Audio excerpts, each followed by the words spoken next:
Balik tanaw sa taong 2013. Kasal kami ni ex-husband. 5 years na kami noon bilang mag-asawa at 3 years naman ako dito sa Hong Kong.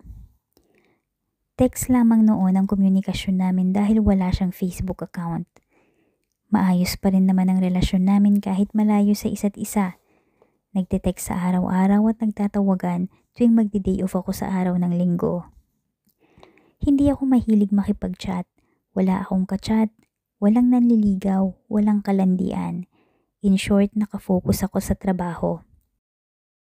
Wala din naman akong nabalitaan kahit minsan lang na nakasira sa tiwala ko sa kanya. Yun ay sa pag-aakala ko. Hanggang isang araw may isang dummy account na alias Princess Castillo ang nagko-comment sa live event na in-upload ko sa Facebook account ko.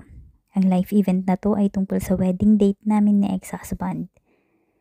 Dito siya nagko-comment kung sigurado daw ba akong mahal ako ng asawa ko at kung sigurado daw ba ako na ako lang sa buhay niya. Marami pa daw akong hindi alam tungkol sa kanya. Hindi pa siya nakontento sa pagko-comment at doon na siya mismo sa messenger nagchat-chat. At kung ano-ano ang sinasabi doon at ginugulo ang relasyon naming mag-asawa. Ako nga pala si Maria at ito ay tunay na kwento ng aking buhay.